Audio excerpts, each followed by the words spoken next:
everybody? Charlie here. I want to preface this episode by saying I was having computer issues during the live broadcast. For whatever reason, my computer would freeze up.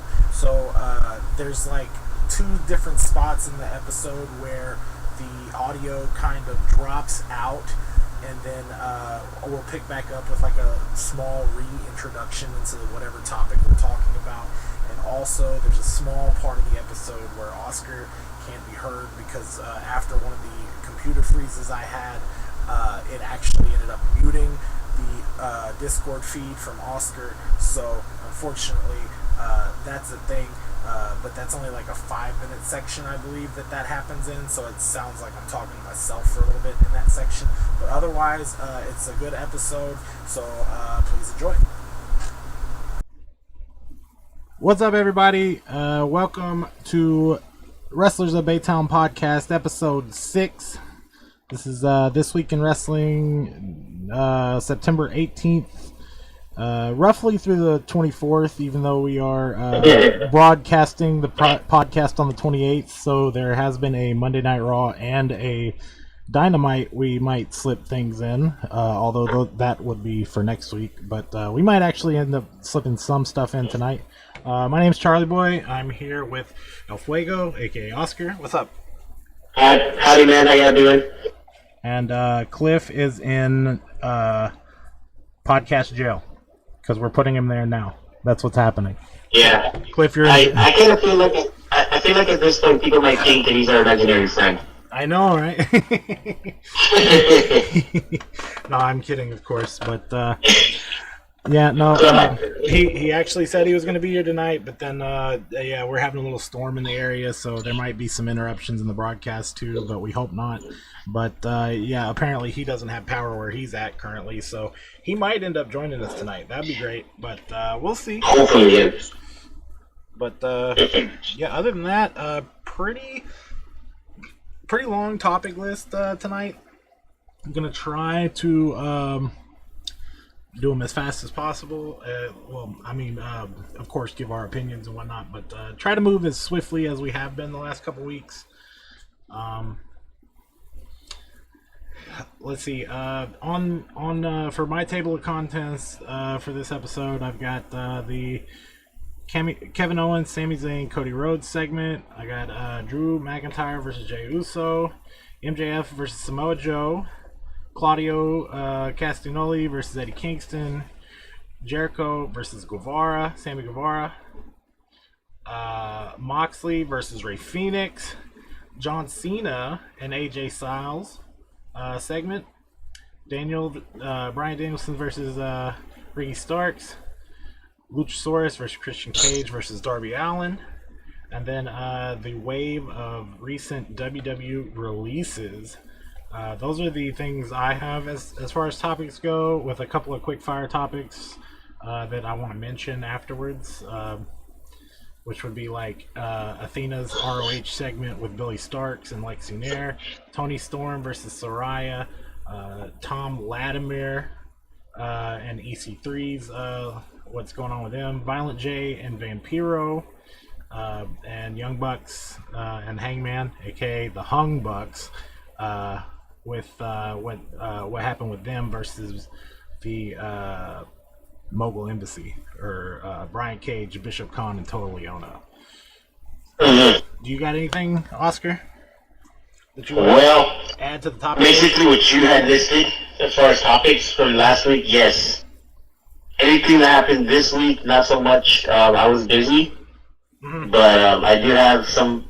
Our notes are actually similar to this week because they're big topics, so we're pretty much covering the same stuff. And then I guess our final topic after the wave of releases, something did happen this week. We kind of touched on it was going to maybe happen last week, but it did end up happening. And I guess we could kind of throw a little bit of an opinion out there about the situation with what's going on with Jade Cargill. Yeah, that was awkward timing within the last time we spoke. Because we didn't know what was going to happen with her future, and we keep hearing all these rumors, and seems that a lot of them became clear as of this week. Yes, sir. Yes, sir. So, I guess starting off, let me hit the topic timer, and yeah, Kevin Owens, Sami Zayn, Cody Rhodes segment. Did you get to see this segment? Like, remind me, is this a segment that when they're trying to get graces with Jey Uso again, and they're trying to like convince Kevin to be, buddy buddy with him again? So basically, what I have in my notes, Kevin, Sammy, and Cody are in the ring, and Kevin's basically going on about he doesn't trust Jey Uso. The final bits of the segment, he's like, you know what? I don't really trust Jay because of this, but I trust you guys. I trust Sammy and I trust Cody. So, and y'all trust him. So that was the basic gist of the segment. Mm-hmm. Yeah, but I mean, Kevin did make some pretty good points. You know, he turned on. He turned on his brother. He turned on his family. He turned on Sammy. He's the reason why they aren't the tag team champions anymore. You know, this probably could have been a quick fire topic. Honestly, I was thinking I had more juice on it. I thought I did, but well, I guess we could kind of expand on it a little bit. Like, do you feel that Kevin should trust Jay, knowing all the stuff that's happened to him in the past? Well, I'd say yes and no. I say it's kind of cool that Kevin is like kind of standoffish about it, but he was kind of like that with Sammy when Sammy was leaving the bloodline. Yeah. Yeah, I remember that. He was constantly, even though they were completely having a feud between one another, even to the point to where Kevin didn't want to fight him anymore. That it got to the point to where when Sammy left the bloodline, he tried to make amends with Kevin, and Kevin didn't accept him right away. It took a few weeks for him to actually say, you know what, yeah, let's go ahead and do this. But I kind of feel that with Jay, Kevin and Jay don't carry that same relationship with each other like how Kevin and Sammy do. You know what I mean? Right. Yeah, definitely. Yes. So the fact that he's willing to accept Jay, but not because of his own volition, but because of his relationship with Cody and Sammy. If they trust him, he's willing to give him enough trust to kind of get close again. But I don't know if that's going to bite them in the butt later, or this could probably be a catalyst that might turn, which may be a long shot, maybe have Kevin have a conflict with Cody. I see that being a possibility. People have been saying that that Kevin can turn on Sammy again, or vice versa. Because in a sense, Kevin Owens is technically vulnerable in this situation. You know what I mean? Because he's basically going along with the decision of having someone that's backstabbed him before in the past, or not even that, someone that's prevented him from becoming champion in the past to get close to him. So I see where Kevin is standoffish. I'm kind of curious what direction they're going to take this, though. Yeah. I mean, that's interesting that you say that. I didn't really think about that, but yeah, I mean, Kevin could end up kind of breaking off from this little I say face group, I guess, of himself, Sammy, and Cody. He could kind of be like, you know what, I forget this, I'm moving on or something, and yeah, that happens in itself. You know, him kind of breaking away and not necessarily being the heel or anything, but just maybe being a lone wolf type character again or something like that. I do remember Kind of like Jay. Yeah, I do remember. Leading up to this segment, there was like Judgment Day. Dom Mysterio was trying to get Jay to join the Judgment Day, and that was another thing Kevin said. A reason he didn't trust Jay, that he was just kind of like a step away from like putting on goth makeup and joining the Judgment Day or something. Yeah, something yeah, along those that, lines. Yeah. I think he saw that meme of someone turning Jay to kind of like an emo type character that someone used in Photoshop, and he made that reference to that eyeliner, which I thought was pretty funny. Well, yeah. I mean, pretty good segment overall. But yeah, I mean, interested to see where they take it. I will say that this kind of tied into the next match a little bit. Moving up to the next topic would be Drew McIntyre versus Jey Uso. The match was great. I say great. Good enough, I guess. Like I said, it's been like a week and a half, so I don't remember like a lot of the details, but I do remember the post match. I do remember. I remember the Judgment Day being at ringside to kind of like support Jay, and then toward the end of the match, I think I forget. I think it was Dom jumping up on the ring, and then Jay basically said no by super kicking him, and then Damian Priest and Finn Balor jump up there, and he kind of super kicks them as well. So they distracted him and ended up costing him the match. But I mean, they didn't necessarily have to do it that way, because Jay could have went for the pin, but instead he decided to solidify the fact that he's saying no to the Bloodline by attacking them. Right. And I believe Drew picks up the win. Drew McIntyre picks up the win, and then he starts to head up the ramp, and then the Judgment Day just start attacking Jay. Well, while this was going on, Drew kind of turns around and he sees it happening, and he has the choice: am I gonna go and save Jay or not? And it took him forever, and it took him so long that he did he look conflicted? He looked conflicted. Yeah, he didn't know what he wanted to do. He was just standing there like he was gonna go help, and then he didn't. Then he's gonna go, maybe. Should he help this guy? Should he not help this guy? And then Cody Rhodes comes out and flies past him and comes to save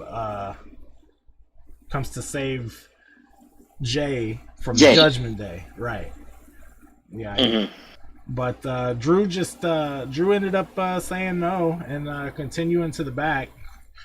So some people are kind of taking that as, I've seen like a fan art of like they've got Drew McIntyre in the middle of the Judgment Day, and he's all like purple and stuff.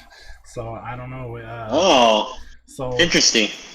Some people are alluding to it could be a Drew McIntyre heel turn.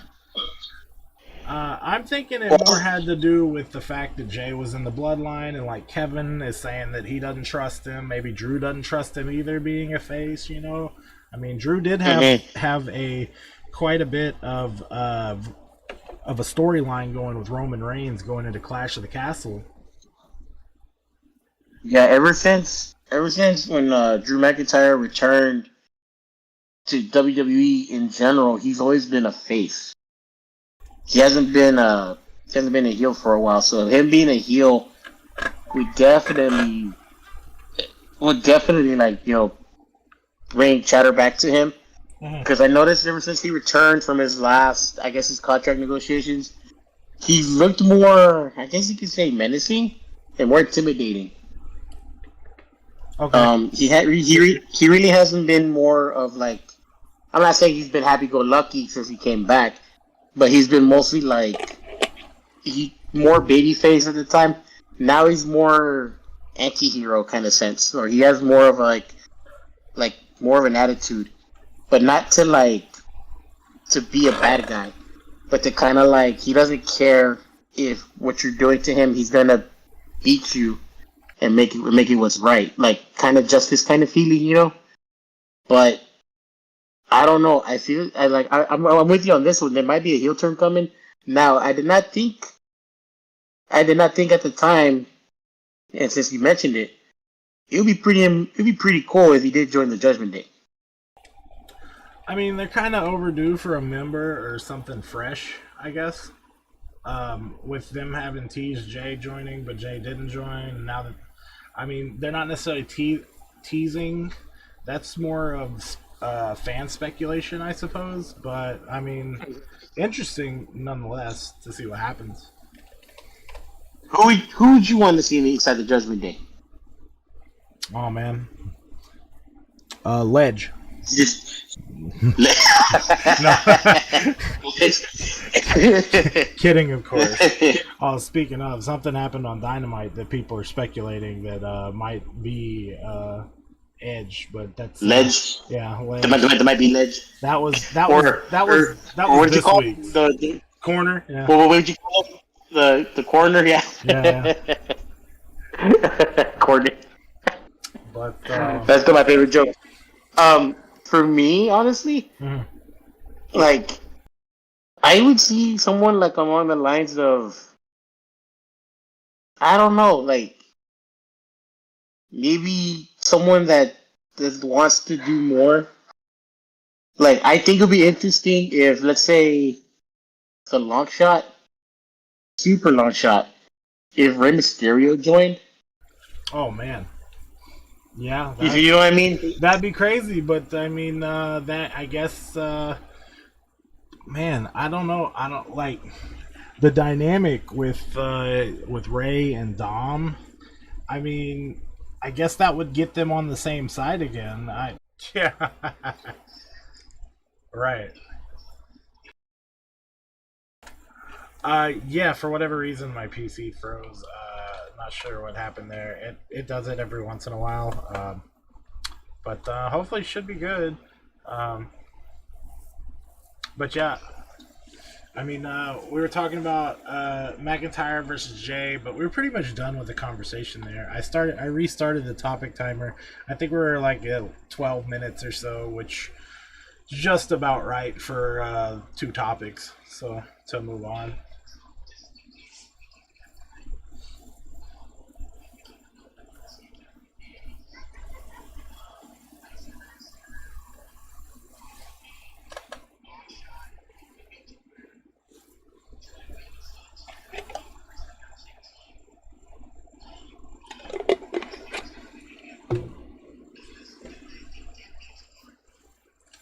Yeah, yeah, definitely. It'd be interesting to see for sure. And then maybe that way that Ray and Dom could have their final match and Ray could pass the torch type thing. And maybe everybody would stop booing Dom so darn much. Bro, you can't hear that dude talk at all.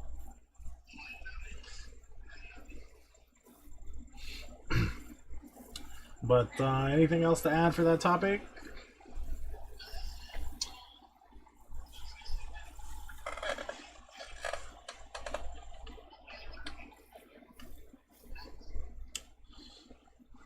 Yeah. So the next topic I have on the list would be MJF versus Samoa Joe. I believe this might have happened on Dynamite. I don't remember. It might have been, or either Dynamite or Collision, one or the other. But I think it was Dynamite. Grand Slam. Yeah. So my notes here tell me that MJF cheats to win with the rope or the chain to get the choke. Yeah, I said rope, so I didn't remember if it was tape or rope or chain or what it was, but he chokes him out. He gets the choke hold on Joe for the win with a bit of an Adam Cole assist.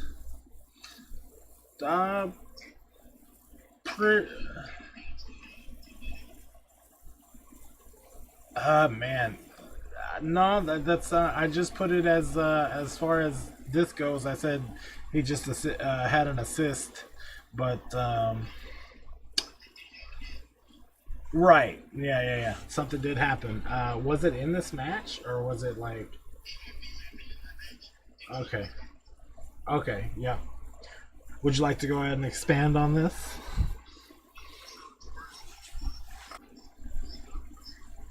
Yeah. Which puts, I mean, he's IRL in a wheelchair, and I'm pretty sure Roderick Strong's is kayfabe, but it puts them in a storyline position to where they can have like buddies in the hospital segments or something.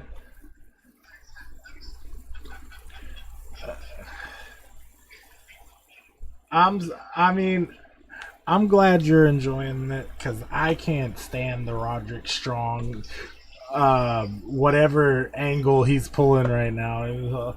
The sob story. I don't look. Okay, so I haven't really followed Roderick Strong before. I never really knew who he was before he joined AEW, and then here he is, and all of a sudden he's playing, for lack of a better term, annoying ex-girlfriend. I'm getting annoying ex-girlfriend vibes from this Roderick Strong, and it's even worse because the Kingdom is there with him, egging him on, and it's just like, bro, I can't stand it. Like, this is terrible, and not in a good. I don't like it.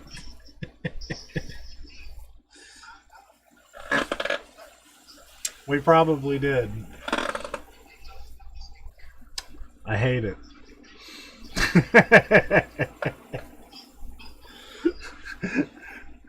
You're good. You're good. Yeah. It gives me vibes like every time he comes out, it gives me vibes of Vicky Guerrero. Excuse me, Adam. Adam.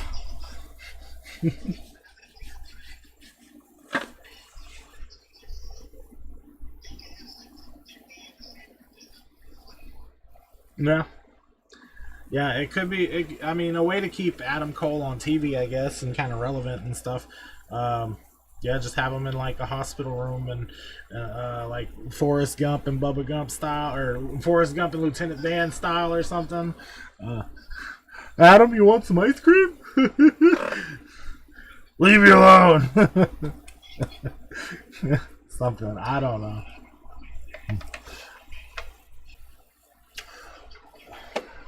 That there is dissension within the group, but it's the kind of dissension that the friends would have. Like they're jealous that they're hanging out with another friend. You know what I mean? Yeah, man. Oh my gosh. My for whatever reason, my desktop audio was muted for the last 9 minutes. That's ridiculous. Really? Yeah, so you're half of the conversation. I'm gonna have to. If you're recording, right? I'm not. You're not. Oh man, I thought you were recording for the Spotify. Well, dang. No, Well, I that's. usually do the was your Twitch's live. I actually post it on there. Like Oh. I know how to rip it from there. Oh, okay, okay. Well, crap. Well, I'm sorry, man. Dang, I don't know why. It was. I guess it had to do with the reset of the computer because I brought back up OBS and the desktop audio was muted. I just seen it just now. Man, Ridiculous. okay. But on Twitch, you couldn't hear anything. No, they couldn't hear nothing. But you can hear me. I can hear you, yes, but Okay. but it didn't go. It didn't go on the podcast, unfortunately.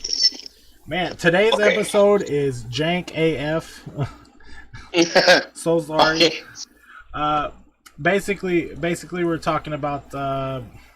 So Start over. yeah, I know, right? Just start all the way over. No. Okay, so I think we should just talk about segment. Cody Rhodes, Sami Zayn, Kevin Owens, Jey Uso was good. Uh-huh. What was the second one? What was the second topic? Drew McIntyre versus Jey Uso. Good match. Drew McIntyre was conflicted. Right next. MJF and Samoa Joe, and that's where we're at actually. So. Yeah, MGF defeated. Actually, I think they caught me talking about that, so I think we're good. But you can give your thoughts on it. Yeah, I mean,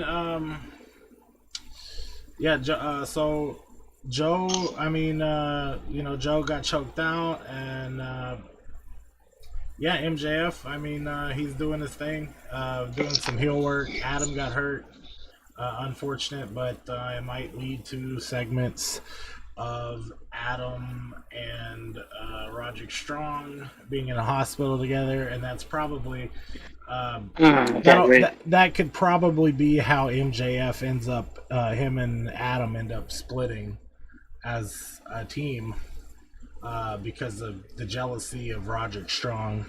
Even though, yeah, like I said, I'm not nuts about the whole Vicky Guerrero style character he's doing right now. Yeah. But I'll tell you this though, I have to mention this.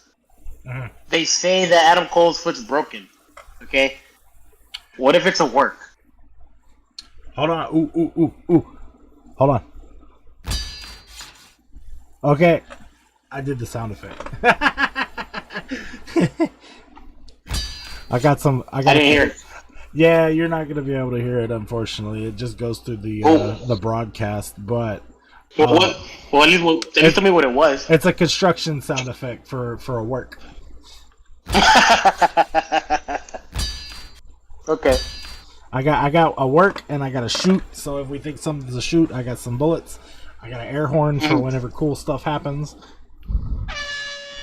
And then Okay. I got an audience to clap for us. Okay. Nice. So I won't be able to hear it. I won't be able to hear it till once the recording's done. But right, yeah. that's your business. I'm gonna try to figure out a way if I can integrate it into Discord to where you can hear whenever I press them too. That'd be really cool. But I haven't gotten that far yet. But yeah. So I mean, if Adam's broken ankle or foot is a work, then yeah, that would be kind of surprising. But he says he needs surgery on it. And they were all talking about relinquishing the belt, so I might be leaning toward it might actually be shoot. Pew, pew. Yep. But I think I don't know. I think at Wrestle Dream, the next event that's coming up, I think it's in maybe a week or so. I forgot when it's coming up. It's this Sunday. This Sunday, okay. This Sunday, yeah. No. Yeah, Cliff was talking about trying to figure out a way we could watch it together, if not offline, then online. But okay. Now Cliff wants to join. Okay. I know, right? Something's happened. No. That's it. No. That was a shoot, man. That was a shoot. Also a shoot. No, but I was gonna say apparently it was supposed to be the Kingdom versus Better Than You, baby.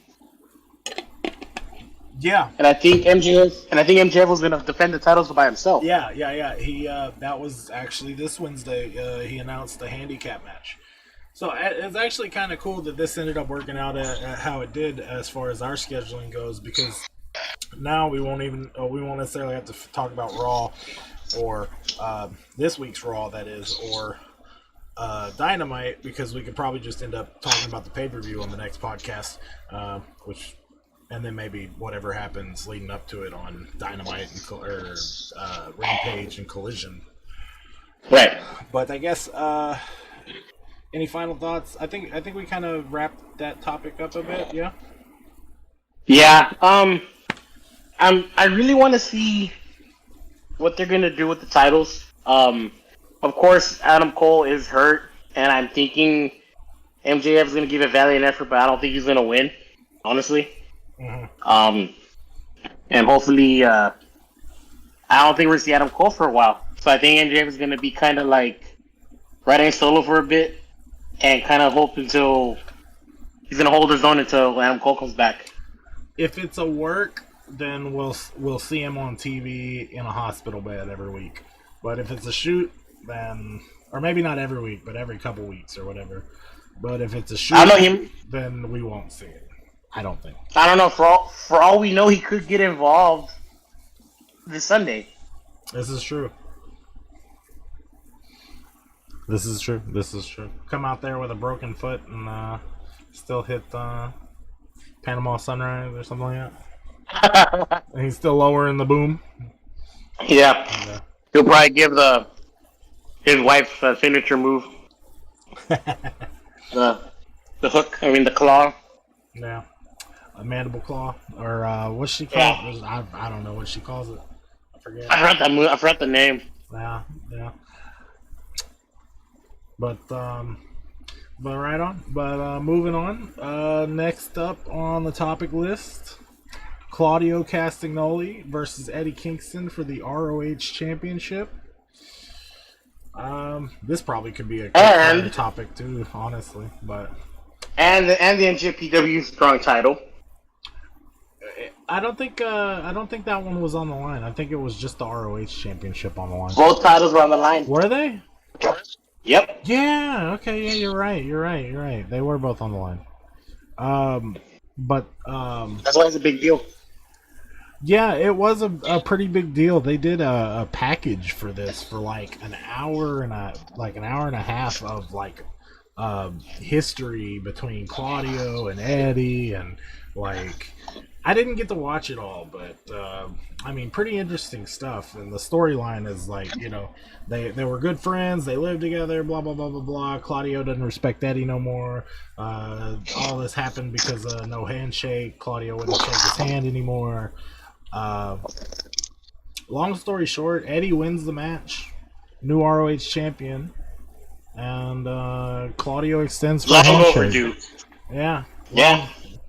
I think somebody pointed out a stat on commentary that Claudio is 9 wins versus Eddie's 3 in their long-time feud or something like that. So this makes Eddie have a 4th one, and this is like, I guess, the first time. The big one. Maybe the first time that Claudio extends for a handshake for Eddie Kingston. So yeah, like they've been feuding for a good better half, almost 2 decades now. Yeah. So they like anytime that you have Eddie Kingston do a high package, it's really good. He made it feel important, and not only that, the match happened in his home state, so he had a lot of hometown support. And when he finally won that title, which was long overdue for him, everyone lost their heads.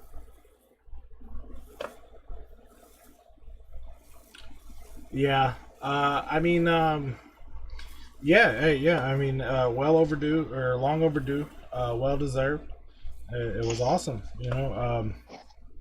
I can't remember much of the match, but I do remember the important part of Claudio extending his hand and Eddie winning the match. So I mean, I was surprised how it ended. He basically beat him with a powerbomb. Yeah. I think didn't he go for his spinning back fist once or twice and he hit it? Yeah, and then he hit him a few times with it. Yeah, that was a good sequence of moves. Yeah. So, any other thoughts on it that you want to bring up? I mean, they didn't really do much of with the NJPW side of things of this, but I guess since it was Dynamite Grand Slam and it was an ROH title, so I guess that makes sense, right? Yeah, like it could have gone either way. I would have been happy with either result. I just feel that with Eddie winning this match, it was very, like I said, long overdue, well deserved. He's been doing a lot for AEW for the last few years that he's been here, since 2020. And I'm very happy to see that they're giving him the gold to represent his hard work. I kind of want to see him do like a belt collector style where he gets to go around other promotions. Of course, we got to know which promotions is one he'll fit into, right? But I feel that with him, that's something that can be done with him, and people probably add more stock to his name. Yeah. Yeah, it'd be good to see. I mean, yeah, Eddie, you know, I wouldn't, excuse me, wasn't the biggest fan whenever he first debuted in AEW or anything like that. But then as like time moved on, because I'd never heard of him, the time moved on, and I was like, okay, this guy's all right. He ain't bad, you know, and he's grown on me a lot, and yeah, I like him now. So, I mean, good stuff to see him capture a championship. He does solid work. Yeah, I mean, other than that, good stuff to him, you know. Yep. Moving on, next topic. Anything else for that topic? No? That's it. All right, next on the list, I've got Jericho versus Guevara, Sammy Guevara. So it was a good match. I've got Not a lot of people gravitated well around it. Yeah. I mean, they've had this ongoing storyline for the last 3 to 4 years. The company's been. All right, welcome back. Yeah, so my computer's having problems for whatever reason. I think it might be the timer, so we went ahead and killed the timer for the rest of the episode. So sorry, YouTube viewers, but you won't be able to follow along very well. I'll probably end up downloading these VODs and splicing them all together and then re-uploading to YouTube. So that way it's one full episode type thing. And I'll probably take off that part where Oscar was muted. Oh, there we go. Pull him into the chat here. Somehow he ended up in the other room. Yeah, so yeah, like I was mentioning to the viewers that my computer's having problems. Oh, he dipped out of this room again. Let me see what's happening. Hello? Oscar? Yeah, hear me now? Yeah, there we go. Dude, for some reason, he just keeps kicking me out of the room. I don't know what's going on. It's crazy. Crazy. Alright, so... what happened? Are you are we live? Yeah, we're live. Yeah, I just started. I'm gonna be editing this episode anyway, so that way I could splice the videos together for a long episode on YouTube. I'll probably remove that that section where I was just talking to myself and just get the roundup that we did. Dude, like, I think it's funny. I think we should keep that as a blooper reel in the future. Blooper reel? All right. Yeah. But yeah, we're moving on to Jericho versus Guevara. There wasn't a whole lot we said about this topic so far. I will say that Sammy hit the GTH, right, and then he goes up. He goes up for a finish, and he hits the shooting star press. Right, he did the shooting star press, and gets countered by Jericho with a code breaker, and then which I thought was cool. Yeah, it was actually a really good move. Like. Yeah, I feel that was a good finish to that match due to the fact that how it was executed. It had to be a move that you couldn't do a regular version of it to put down Sammy. Like the image of Sammy taking it and then he just falls on his back, arms wide open, and he's just unconscious. Like, for some reason, I kind of like that kind of like that shot, because to see a counter out of a shooting star press is difficult to do.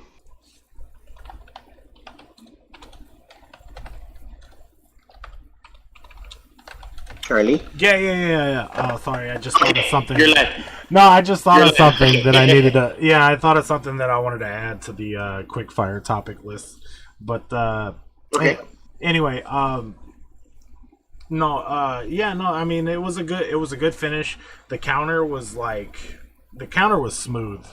Honestly, I loved it. There was a part where Sammy was on the apron and he went for a kick, or Jericho was on the apron and he went for a kick, and I actually thought in Botchamania they had a different angle where Sammy did not connect with the kick, and then Jericho just kind of fell over into the ropes anyway to make it look like, oh well, I guess he did. Good old Botchamania. Yeah, but good old Botchamania. well, but I mean, great match overall. But the post match was the most interesting part, right? Because the Les Sex Gods, whatever, they're supposed to be like family, and they have been for the last 4 years. But Jericho goes to raise Sammy's hand, and they're raising each other's hands, and then next thing you know, Sammy heel turns and kicks him in the nuts. And as Jericho falls down to his knees, yep, Guevara caresses his hair. I was like, whoa, and he pushes him over. Okay. Yeah, kind of like one of those I don't know, like passing the torch type moments. Even like when it reminds me of like a double cross type moment in a movie where like they look at each other in the eyes, and then the person who just double crossed pushes them over, right? Type thing. But yeah, but that but did you know that heel turn was a callback to a match that Jericho had with Shawn Michaels? Yeah, that okay. No, I didn't. But now you mention, yeah, that sounds about right. Yeah, that happened at WrestleMania 19,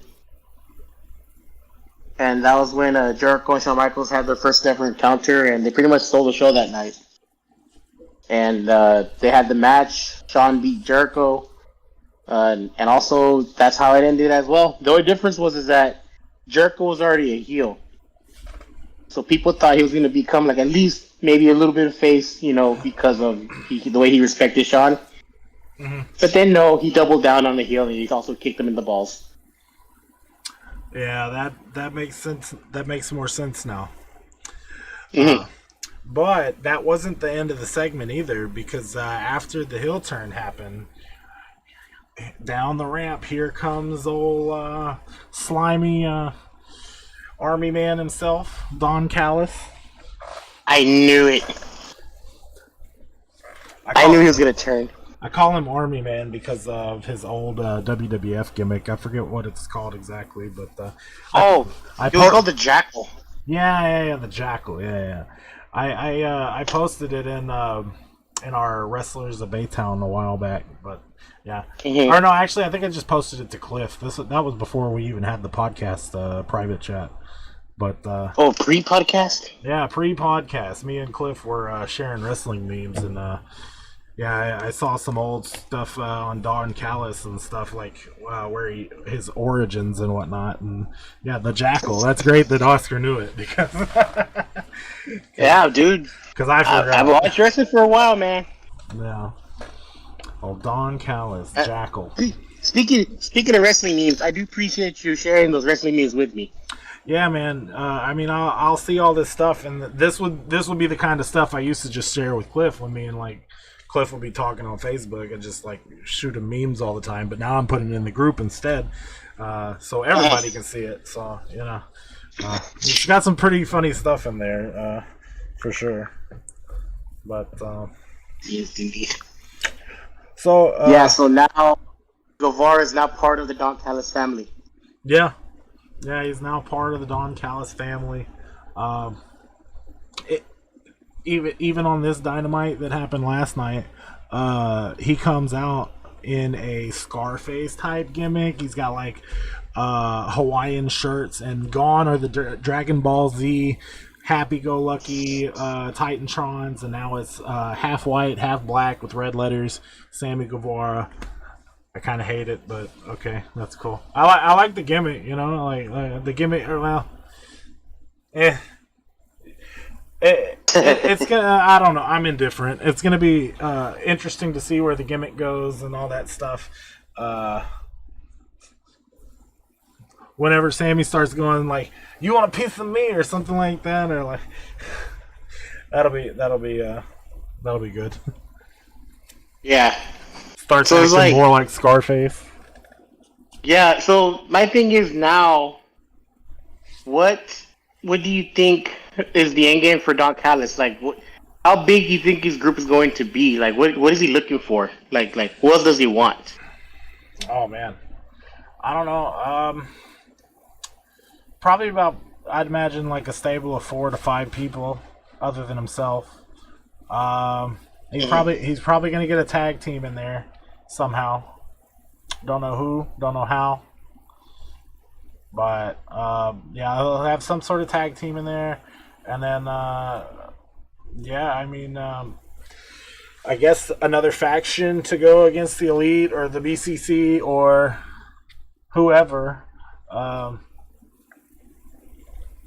It'll be interesting to see who they choose for the tag team. If it's going to be somebody like experienced, or if it's going to be, I don't know, just some new up and comers. I mean, it seems like the whole family's got new up and comers, but yeah, I mean, interesting to see where they go with it. Yeah, I'm kind of curious of where they're gonna go in this direction because you really, I like Takeshita has already beaten Omega, and now he's about to try and take out Ibushi at Wrestle Dream. That alone shows progress. How much of a push they're giving Takeshita. I can only imagine what they're gonna do with Guevara. Like who's he gonna be feuding with next? How's he gonna proceed to do it? And is Guevara gonna be now considered a threat to the AEW World Title? Yeah, I mean, that could be that'd be an interesting dynamic. I mean, he's had the TNT Championship about three or four times. All Atlantic Championship he hadn't held or anything like that, but I wouldn't. I'd say that championship. Actually, they changed the name. It's not All Atlantic anymore. It's called International, right? But dude. Okay, I do like where it's going. But I mean, they changed the name of the championship. Does he need to hold it? No, not necessarily. I mean, not right now. Maybe, but that might be the way they push him instead of toward the high belt, because Sammy, I mean, he's relatively new as far as like main event player. And I say relatively because he's obviously been in main events in AEW before and all that, but I mean, he seems a little green still, right? Maybe. He's held the TNT title already. He's won high profile matches. He's had good matches with some high profile people. He beat Cody Rhodes to become the definitive TNT champion before Cody Rhodes left AEW. So to say that he's still green, to be perfectly honest with you, a lot of wrestlers are in that manner would still technically be green.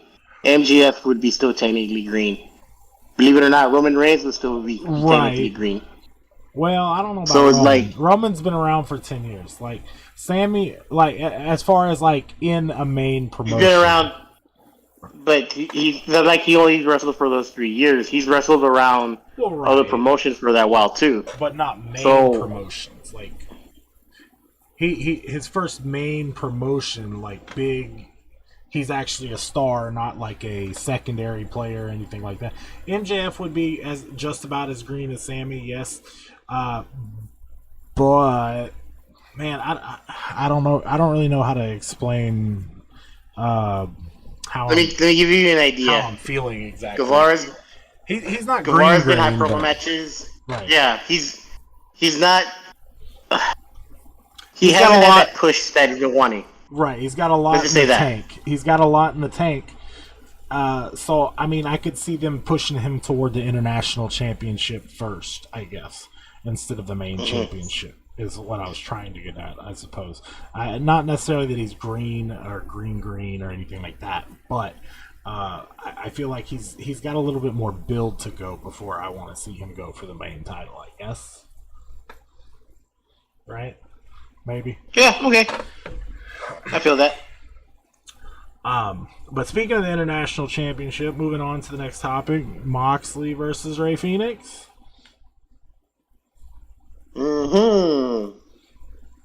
The one that Stevie Richards got in trouble for. Oh yeah, they took down his video. I saw that.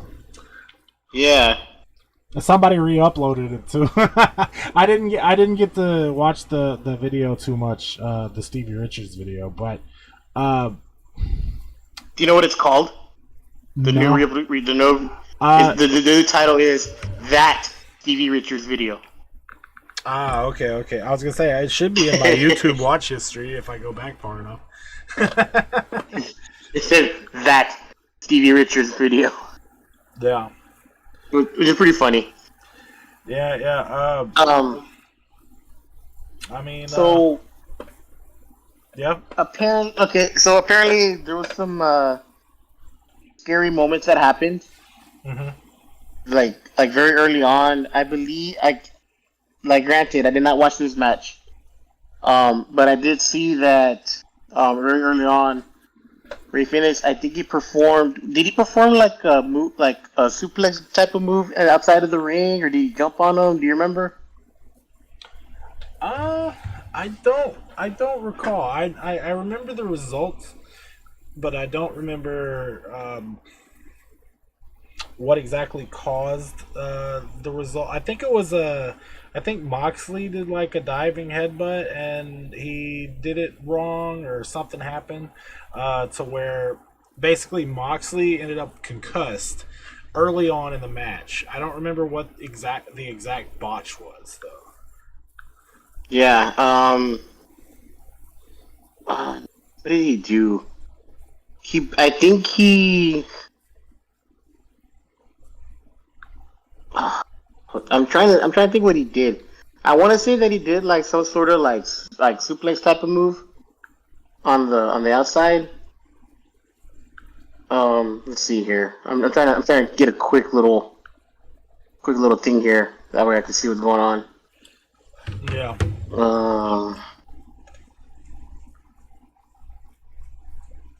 Let's see. I'll get to it.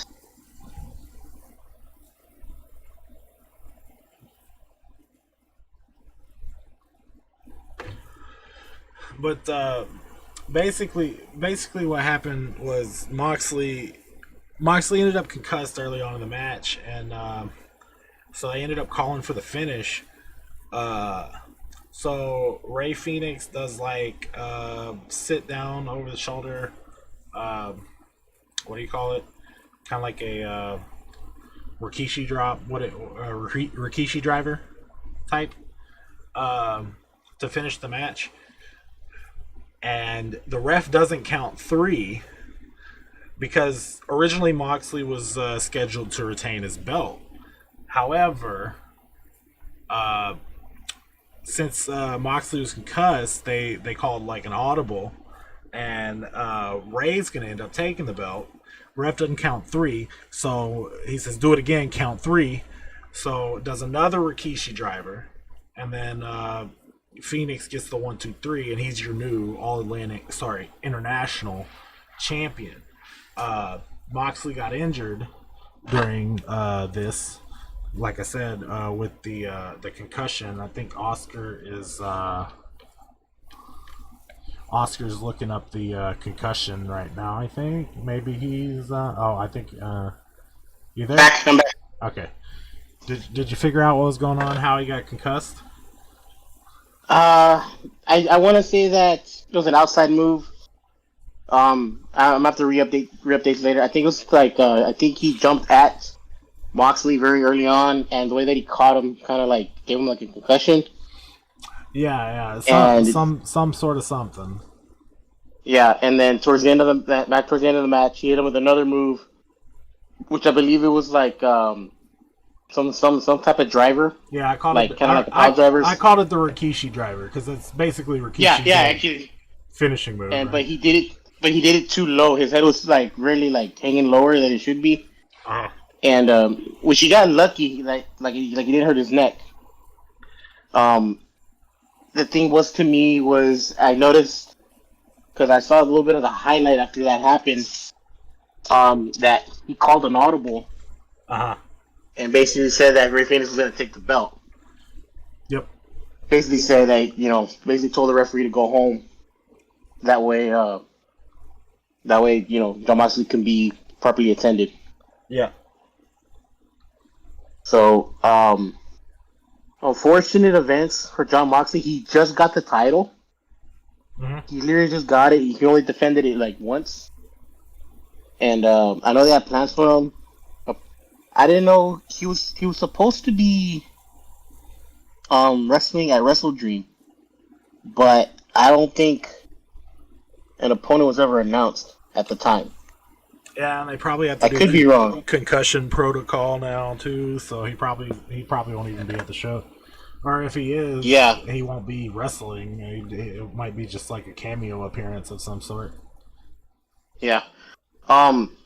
Another thing too, because we spoke about it in the last segment. It was like with Sammy Guevara. Mm-hmm. I feel that Sammy Guevara could take that title away from Rey Fenix that way. Because Rey Fenix wasn't really supposed to be the champion. Right. And I think Guevara beating Phoenix would be a good transition, a way to give him gold. Yeah, I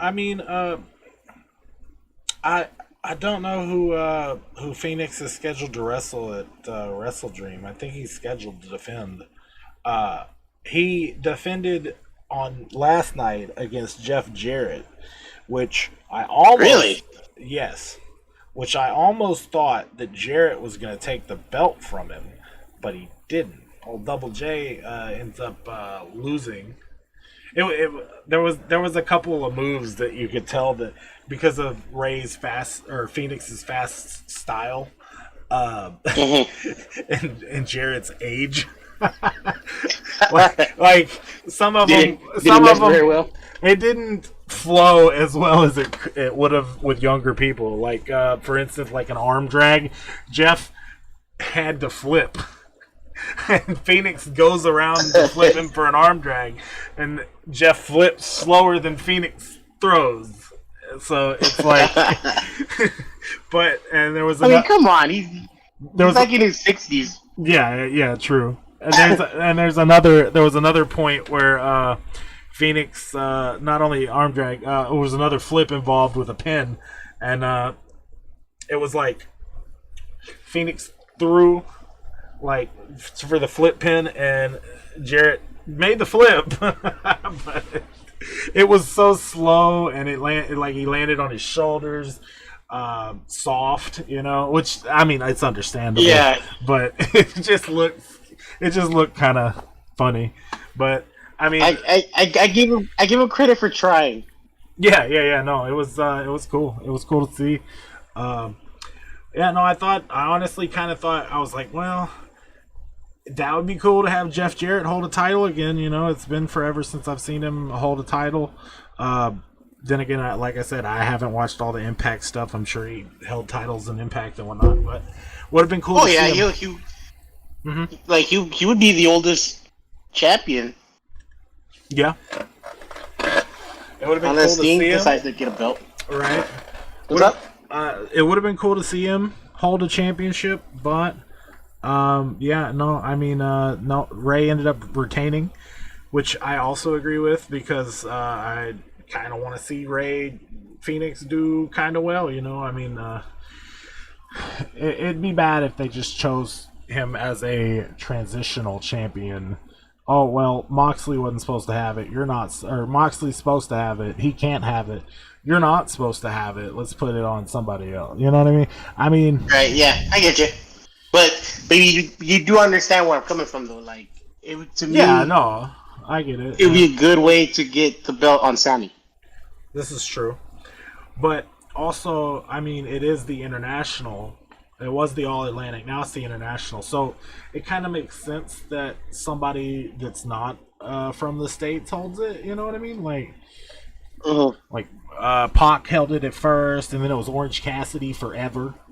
And then now your third champion was John Moxley, and he got injured. But now it's going, instead of being on John Moxley, it's on Ray Phoenix, which I guess would be his main promotion, AAA. And then his side promotion AEW? I don't know. Would that be fair to say, or would you say he's mainly an AEW guy that just sometimes wrestles in AAA, or a little bit of mix of both?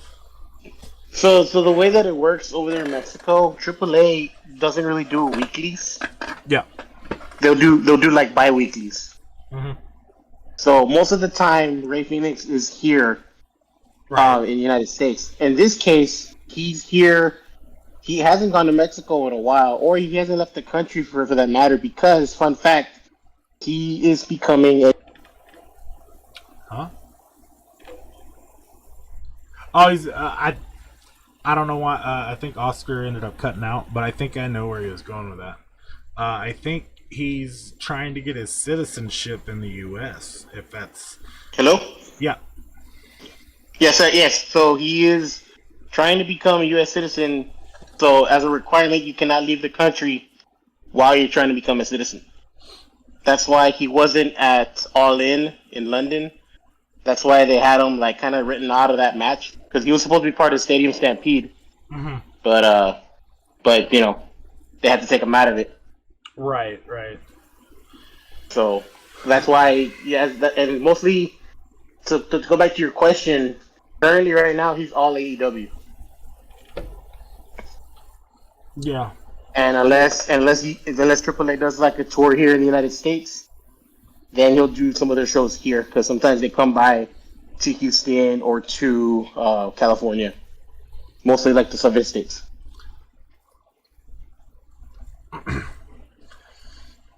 Right on. So yeah. I mean, it was a good match. I guess moving on from this topic, or final thoughts would be like, yeah, good match. It sucks that Moxley got injured, and congrats to Ray Phoenix. Good stuff for getting a belt, and good stuff for retaining it through Jeff Jarrett. Yeah, and shout out to Jeff Jarrett for still hanging in there with them young buckaroos. Yeah. So next on the card, we've got John Cena and AJ Styles challenging the Bloodline. What? Did you not see that? No. Yeah. John Cena, he comes out there, and then this could be like a quick fire topic as well because I don't remember a lot of it that happened. I do remember John Cena was out there and he was talking about the Bloodline, and he needs a partner to face up against them, and then AJ Styles comes out, or he actually mentions AJ by name. He's like, and there's this guy that I got history with that I want to bring out here, and here comes AJ, comes down to the ring, and he basically goes, he asks if he's willing to tag up with him to take on the Bloodline. And from what I understood, AJ accepted, but then he was kind of like standoffish about it, but he did accept. But then I think the following week, they end up doing a contract signing, and it ended up being John Cena and a mystery tag team partner versus the Bloodline.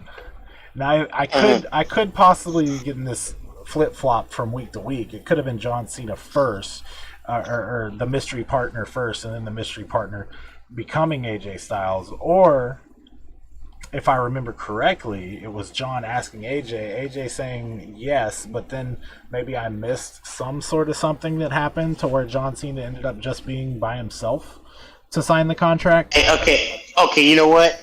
I believe it was along the lines of they jumped AJ Styles when John Cena was asking him for help the week prior. That could be it too, yeah.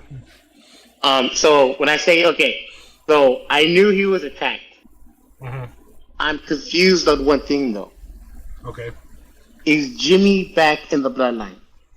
Yeah, I think he is because he was. He was trying to get back in, and they just kind of like let it flow, Okay, Yeah, I'm sorry, I'm tired of talking about the bloodline. yeah, I know, right? It's like if Uh, he came out of the bloodline, and now all of a sudden, since they split Jay So- onto Raw, and Jimmy's still on SmackDown, they needed something to do with Jimmy. So now Jimmy went kind of crawling back, and now he's OG this and Solo that, and Solo needed something too because Roman's not there. So it's Solo and Jimmy with Paul Heyman in the background. Call Roman Reigns. About everything that's happening. But the yeah, bloodline just turned into a straight. They're not even bloodline anymore. They're just turning to line. There's not a lot going on at the moment. And I know they got to make this stretch out till, I don't know, Survivor Series. yeah. Which I'm kind of thinking about. What are they going to do with them? Because I don't know if Roman's going to be there. It'll be interesting if he's not. But I really don't know what they're going to do. I don't care what they're doing with Jimmy. It's not that I don't like him. He's just, the story drug on a little bit too long for my liking. Yeah, I mean, I don't know what they're going to do with any of them, honestly. Like, Jay, they've gotten a good position. Solo and Jimmy are kind of just floating and waiting for Roman Reigns to come back. And Roman's part-time now, so he's spending his time chilling at the house while they're on TV. And they're, I guess, huh? and they're keeping him involved in the story by everything that happens every week. Paul Heyman going, call Roman Reigns. Yeah. So I'm like, what the hell? So I mean, it's gonna be interesting to see. I mean, maybe at this next pay per view, I'm not even sure what the next pay per view is. Fastlane happened already, right? Yeah. Man, we're getting old. Can't even remember pay per views. So many pay per views and so many thises and that. So many premium live events. Yeah. But yeah, so long story short, John and the Mystery Partner is going to take on Jimmy and Solo. And then I guess prediction, maybe Roman shows up to like help out his Make his brothers. presence known. Yeah. Saying I'm the big dog now, and that sets up Roman versus John Cena. Again. I don't know. I don't know. Like, and then it sets up for The Rock to assist Roman Reigns, and then that sets up for Roman and Rock to fight each other later. I don't know. let's talk about that for a little bit. There has to be a point where Roman and The Rock will cross paths, and I kind of see it to where the issues with, I say issues sparingly, but with like say the issues like with Jimmy trying to get back into the bloodline, he's somehow gonna get involved, right? And I mean, the way I see it, the tag team partner could be The Rock for John Cena,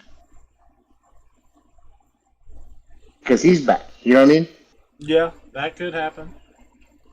So that there has to be a reason why the paths need to cross, and I think that's what they're trying to lead to.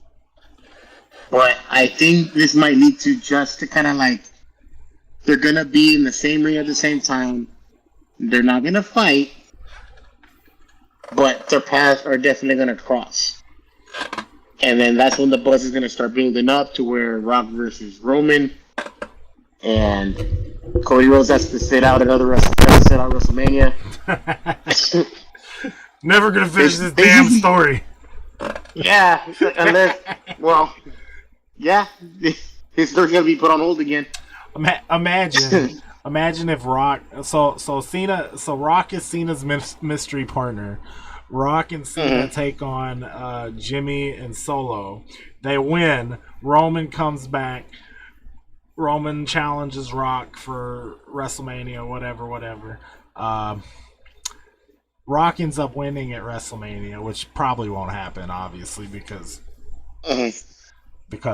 reasons. But anyway, Rock wins, then holds the belt for a complete year to fight Cody Rhodes at the following WrestleMania.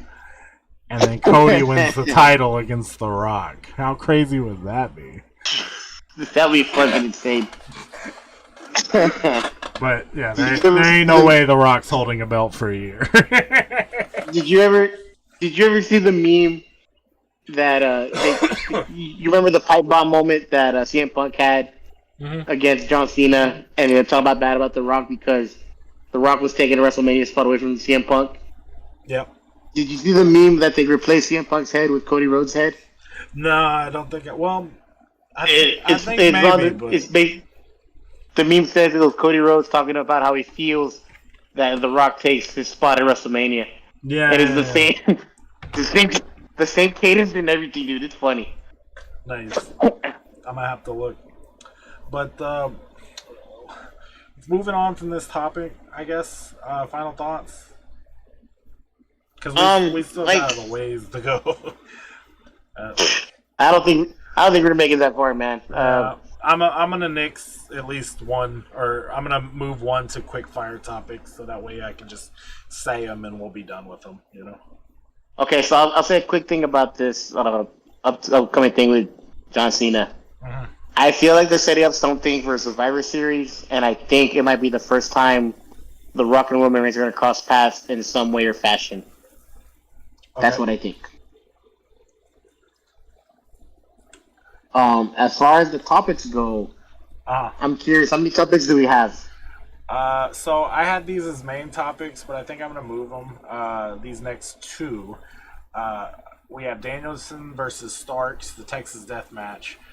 We've got Luchasaurus versus Christian Cage versus Darby Allin, the three-way dance match for the TNT Championship. And then we have those are the two I'm going to move to quickfire. Although I kind of wanted to expand on Christian Cage, that triple threat match, because he properly won the title by pinning Luchasaurus. But really, yeah, I didn't know that. But yeah, so okay, so to say, we'll go into Danielson versus Starks as a quick fire topic real quick. I won't move it to the end. Because we do have an end topic. Yeah. We'll technically we kind of have two now that since the Jade Cargill stuff happened. But just to go ahead and get through them, seeing that we got 20 minutes till the 2-hour mark, minus the maybe 10 minutes we missed because of, or the 15 that we missed because of my computer. Technical difficulties. Yeah. So Danielson versus Starks.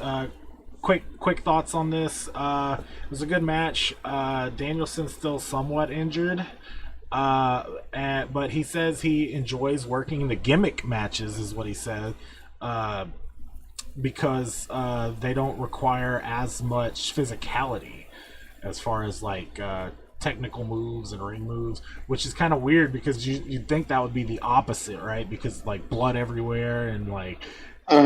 But I mean, could cause a new injury, yeah.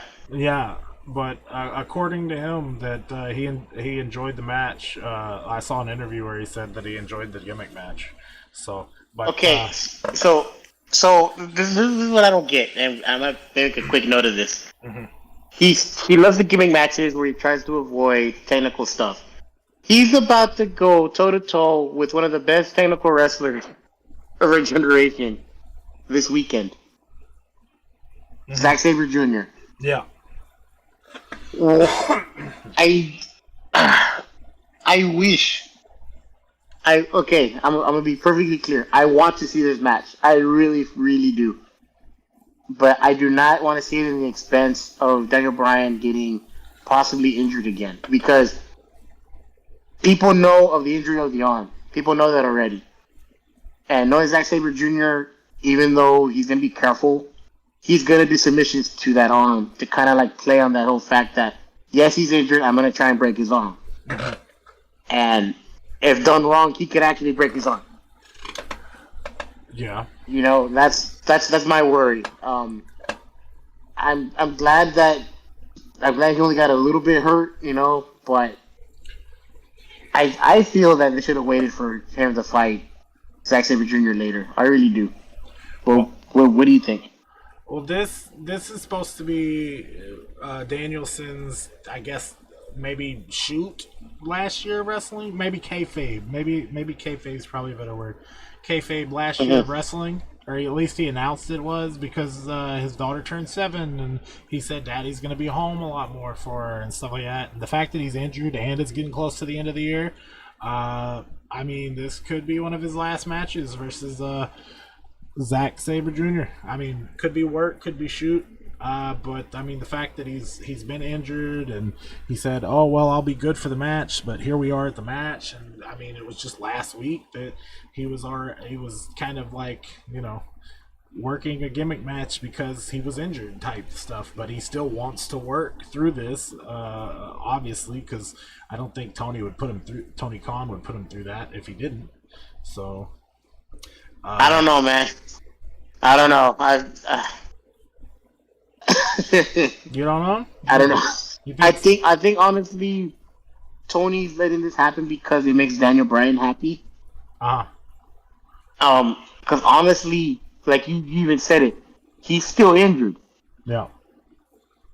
There's no reason for him to even be wrestling right now. The only reason why Daniel Bryan came back was because of the whole Punk situation. They needed someone to fill in that gap for Ricky Starks. Yeah. So to me, I don't like this. That he's done that before with Tony's done that before with John Moxley, and ironically with CM Punk also. Whenever Punk got hurt the first time, with his pectoral, and then John Moxley was supposed to be on vacation. Nope, went back to work. He was their champion until Punk came back, and then he hasn't had a vacation since. So it's like.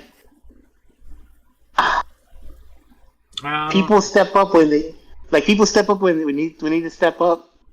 But if you're hurt, you need to know when to step up. If you're hurt, you gotta wait, bro. Like I don't like you do not want to see people get hurt, honestly.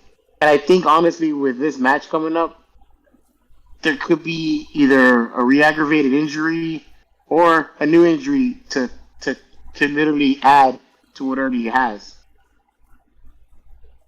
But that's just me. Yeah, I mean, nobody wants to see anybody work injured. I mean, it sucks that it happened.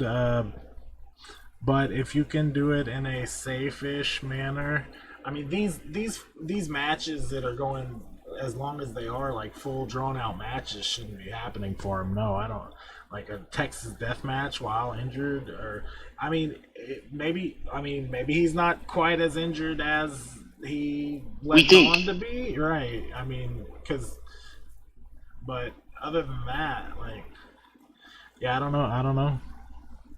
But moving on to Luchasaurus versus Christian versus Darby.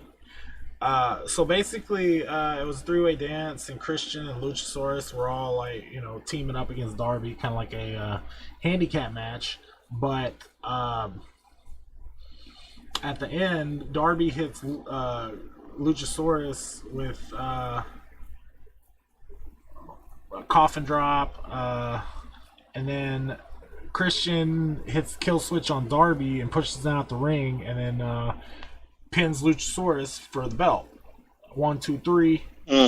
And Christian's your new TNT champion. And you can tell Luchasaurus is kind of distraught over it, but he still raises his hand, and now Christian's the proper champion instead of just the bullshit champion. I don't know. Yeah. The kayfabe champion. He's like I'm champion, even though Luchasaurus is champion. It's actually me because he won, so it's me.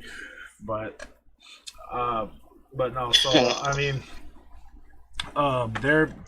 so that's going to be interesting, and Christian's actually defending that belt against Darby at Wrestle Dream, I believe. They had a segment going up with it yesterday with JR. As a mediator, and they promised not to fight each other in the same room, blah blah blah blah blah, and Christian's in that segment, Christian says something about the face paint of Darby, and he's like you hide behind that face paint. He's like didn't I don't know much about your family, but didn't you have an uncle that it was so bad. The fuck, man? Why is he doing that? Didn't you have Why- an uncle that you were in a car crash with? Yeah, my uncle died, and that's in the past, and I don't need to hide behind this face paint. And Darby splashes himself with water and washes the face paint off, and Christian's still an asshole talking about all these dead people or all these wrestlers' dead relatives and shit. And like, it's like, come on, dude. But yeah, no, I mean, Oh man, that was like alluded bro, to. chill. That was alluded to.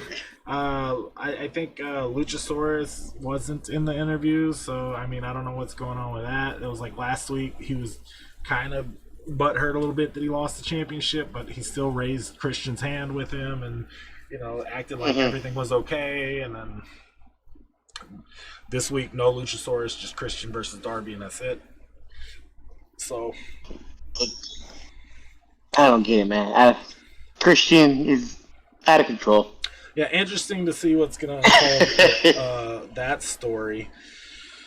But getting into the rest of the quick fire topic list before we get into the main two topics. Athena does minion training with Billy Starks and Lexi Nair. Minion besties. Billy's like, so Lexi Nair passes her minion training, I guess. And she's like minion bestie now, and then Billy Starks didn't. Interesting little storyline to keep Athena kind of relevant while she's holding the ROH Women's Championship. I mean, Okay. that's all I've got for that. Tony Storm versus Saraya. Tony Storm actually kissed Saraya in the middle of the ring, Yeah. and then Saraya Very, retains. very entertaining. Right? I'll give you that. But yeah, I ain't gonna lie, man. I was hooked. right? That's basically the only part of the match I remember. That and that Saraya retained. LOL. Yeah. Yeah. Yeah. Tom Latimer actually ends up relinquishing the NWA title, TV title, to go for EC3's NWA World's Heavyweight title. The match is set for Sam Hain takes on Spectacular. Rush Freeman wins by submission. I don't know. I don't know what. Match is set for Sam Hain, whatever that is, and then he takes on Spectacular, and Rush Freeman wins by submission. So that's what I got on that. I don't understand what my notes mean there, but it is what it is. It's over a week. Yeah. Violent J versus Vampiro is set up for a match. I guess that's gonna happen on Sam Hain as well. I guess that's their like dark pay-per-view or Halloween pay-per-view coming up. I think that's what that's supposed to mean. I think so. But yeah, like I mentioned, yeah, I mean, interesting to see Violent J back in wrestling. He's also, I seen something else where he's got Brothers of Funstruction. Yeah, I've seen those guys. They're hilarious, dude. It was like two They're clowns. actually a good team. Yeah, they're taking on Vampiro and his group, I guess, of wrestlers. Some Brothers of Pain or something. I don't know. If you actually get a chance to watch the NWA Crockett Cup tournaments, they've been featured in that and actually done pretty well. So I recommend you watching those matches because they do some really neat stuff as a team. Legit. Yeah, I'll have to check them out for sure. But moving on to the next one, Young Bucks and Hangman, or Hung Bucks, the Elite, quote unquote, win the ROH Trios Championships from Brian Cage, Bishop Khan, Toa Leona. I mentioned that at the beginning. They did like a segment on BTE where they were going to get Matt Hardy to do a cartwheel. Everybody was doing cartwheels in the locker room, something like that. It's the first time that they've held the Trios Gold since 2017, I believe. The Ring of Honor ones, yeah. So yes, that is correct. So good stuff to them. And then the one I added was Santana had a return singles match, and he wins his match. And at the end of that match, Ortiz was at the top of the ramp. So even though they've got real life heat, they're actually going to turn it into an angle the proper way and make money off of it. Not like other people, cough CM Punk, cough the Elite, cough cough. No. Well, again, like with this going on, I kind of feel this might be a word too. Hold on, Like, let me hit the sound effect. Pew pew pew.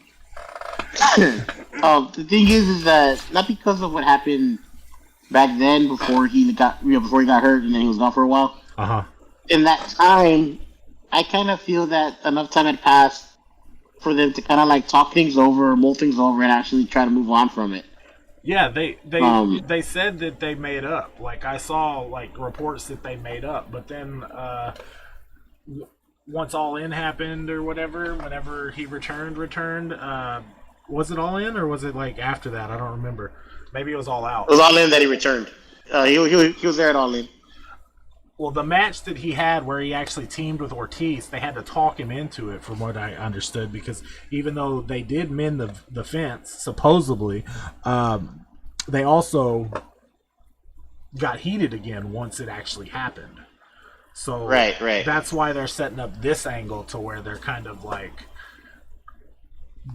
going to fight each other, I guess. I don't know. Yeah, possibly. I just don't know what they're trying to do. I think, like you said, I think they're trying to turn something that has heat that could possibly turn into something, big money for them. Right. We want them to get along. We really do. Like, that's with any team. Like, we wanted CM Punk to get along with the Elite again. We wanted, things that people have heat in the past, mull things over, and then make money together. Like, everyone wants that. Everyone wants to see that. Yeah. And the same thing goes for Santana and Ortiz because they were a really good team together. And it just sucks that they can't be on the same page at the time of saying that. But now that you told me that they're probably going to do an angle together, I don't know. Like something could happen. Yeah. Yeah, it's going to be interesting to see where they take it, for sure. But I guess now we can finally move into our main topic. Hopefully we can extend just a little bit longer than 10 o'clock. Maybe we can go to 10:15 or something because it's only 4 minutes until. But I know for a fact I had the notes of Jade Cargill possibly going to WWE. And I blinked, and then all of a sudden we find out that Jade Cargill was spotted at the Performance Center, and then I blinked again, and then now it shows that Jade Cargill has officially signed with World Wrestling Entertainment. Yeah. As of, I believe, yesterday, if I'm not mistaken. Well, that also comes on the heels of the releases, which is what I had for the main topic for the episode. But I mean, now that we brought Jade Cargill in the mix, we can talk about that as well. But to preface that. So last week, a lot of WWE releases happened on the same day, mostly on the same day, and I think they did a second day with one special wrestler getting released. So it was 3 waves. An early wave with, that morning, which was mostly the main roster. They did Mustafa Ali, Emma, a.k.a. Tennille Dashwood, Rick Boogs, Aaliyah, which was most notable for her 3-second win over Natalia. They did Riddick Moss, Top Dollar, and then the other 2 were Shelton Benjamin and Dolph Ziggler, which was like the biggest surprises of the first group of releases. So, right. Without touching on some of those, or without moving on to the second wave yet, to say, all those, I want to see Tennille show up in AEW. Same thing with Mustafa Ali. I don't really care about most of the rest of them, honestly. Shelton Benjamin, maybe. I'd like to see him show up maybe in AEW. And then Dolph Ziggler, the big one besides Shelton would be Dolph Ziggler. And I'd like to see him team up with his brother and get Ryan Nemeth his push that I think I think he's like so underutilized, like his brother. Like he's been on a losing tag team of the Wingmen for the last 2 years. I say it's time to get that guy to the next step because his work is good. He looks phenomenal. All that kind of stuff. I mean, I think he needs the rub to move up a level from where he's at, as because right now he's on bottom floor jobber, right? And then like if Dolph Ziggler comes in as Nick Nemeth and they're like the Nemeth brothers or something, that would catch my interest heavily as far as a new tag team. It would get Ryan the push and the rub he needs. And I mean, I want to see Dolph on TV winning titles and stuff. Like he was so underutilized the last 5 to 10 years. Like he won the big WWF title after cashing in Money in the Bank, and then after that it was like, okay, well, here's a gimmick. Like 5 months down the road, here's a gimmick. You know, Dolph's such a good seller. Is like, but like I feel that I do feel like seeing Dolph Ziggler in AEW is a perfect match for him because I feel he fits perfectly at AEW. Yeah. Because of his style and the way that he sells, like you said, his charisma, and having him team with his brother would literally be like a shock to the system because that would automatically put eyes on that team, and give him like a little bit of a hot streak to kind of like help get like the tag team titles, which I would like to see them do. Dolph, I did think about his career as far as like, man, he didn't get to do much. In reality, he won a bunch of titles. The only thing is that towards the end, they kind of like let him just burn out, you know, like never be able to use him properly, right, or give him anything of substance to use, or to do for that matter. Yeah. So I think AEW should be a good fit for him. Everyone else that you mentioned, I agree with as well. Like Mustafa Ali, bro. Yeah. Like I was kind of disappointed that they couldn't let him go sooner because he's been trying to leave WWE for a while. Right. And only for this to happen, kind of like he finally got his wish, but it happened at a time where he was actually trying to become like, you know, a champion again. But he got reinvested and then they let him go. Yeah. Yeah. So it's one of those like, I guess you could say blessings in disguise. Mm-hmm. But it happened at the weirdest time possible. Yeah, I mean, besides Mustafa, Emma or Tennille Dashwood, she had like a hot streak in Impact before deciding to go back to WWE. And I'm assuming the fact that she's dating, I think, Riddick Moss, I think it's Riddick Moss that she's dating, that probably influenced her to go back. But now they're both released, so I really don't want to see her show back up in Impact. Because even though she did really good work in Impact and she was on a hot streak when she left and all that good stuff, I want to see her mix with the girls in AEW, and I want to see her pushed, you know? I've seen the Impact push already, and I feel like Impact, I mean, it's got good content sometimes, but it's not quite the big feel that AEW is. So that's why I want to see her go there. Man, I agree. So that's my thoughts on the first wave of releases. Anybody else you want to talk about there before we move on to the second wave? Yeah, the next, okay. You're right. There is a second wave. All right. No, I'm good. Next wave. So next wave is Maximum Male Models. This happened that night. Maximum Male Models, Dana Brooke, Shanky, Dabba-Kato, Quincy Elliott, Ulyssa Leon, Bryson Montana, and Daniel MacArthur. Most of those people I've never heard of. But I don't watch NXT. This was like the NXT wave, quote unquote. Of course, I've heard of Maximum Male Models, which was Mansoor and somebody. I've heard of them, and I know Mansoor was in it. And then I've heard of I'll say this. Dana Brooke and Daba Kato is the ones that I've heard of. Yeah. That whole group. I'll say this. Mm-hmm. Maximum Male Models is probably one of the funniest things I've seen come out of NXT in a while. Mm-hmm. If you get a chance, before they got called up to the main roster, they had one last match in NXT where basically it was like a street fight. It was kind of like a thematic street fight. The match ended by the other team killing Maximum Male Models by throwing them into the river, Mafia style. Yeah, I think I don't know if you told. I think you told me that, or you might have mentioned that on the podcast already. I still need to go watch it. I mean, there's a lot of stuff I'll probably say that I'm gonna watch, and then I'll forget about it.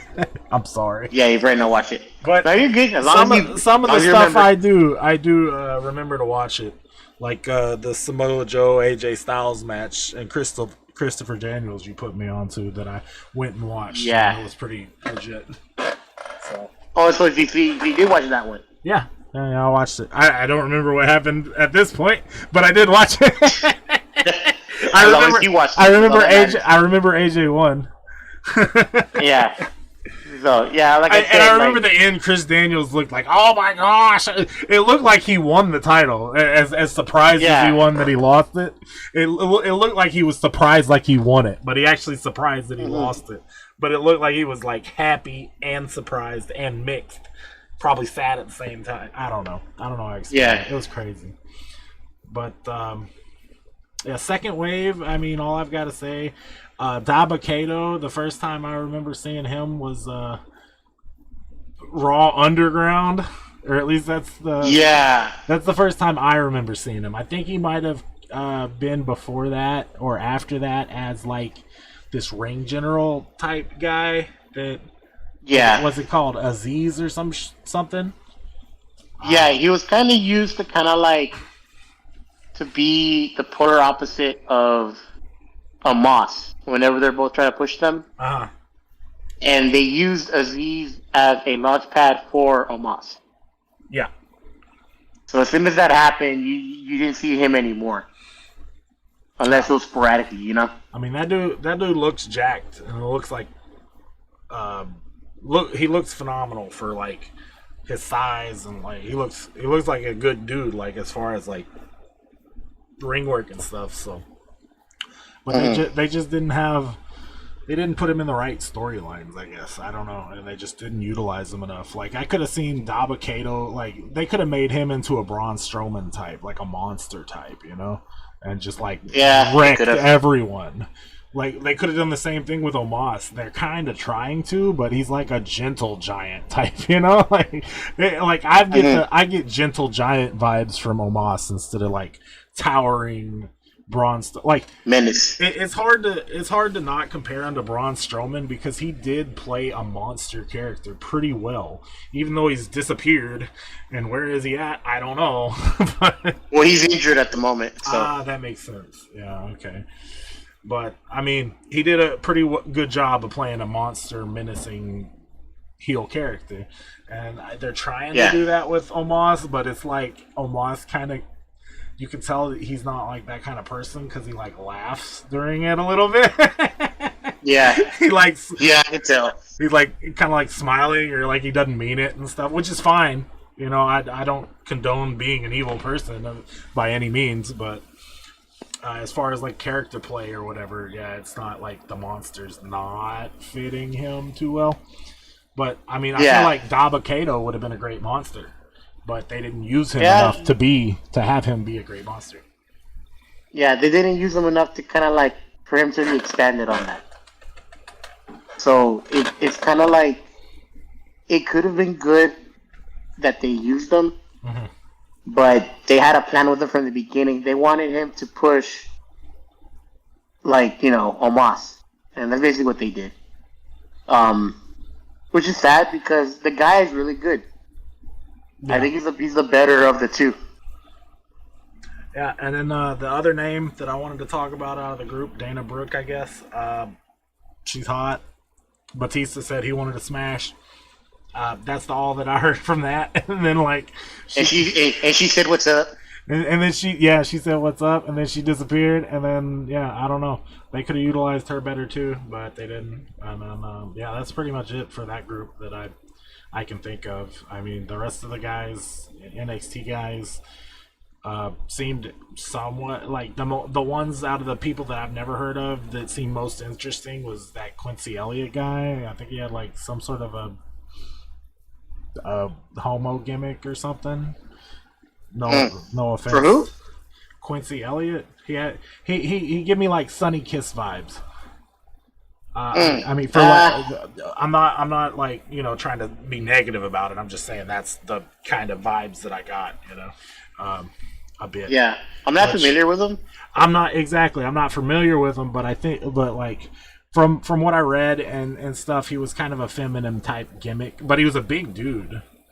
But he still had a feminine gimmick with like, male colors, I guess, black and blue, and like futuristic cyberpunk type style as well. But he was a big dude, but he was also gay, I guess. I don't know, question mark.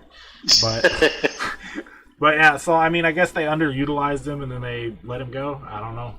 He was the most interesting character out of the other ones that I could say. I'll put it that way. So you got to remember, the reason for the releases was because a lot of these wrestlers, they were getting main roster pay, but they were not utilized on TV. Yeah, and the TKO merger.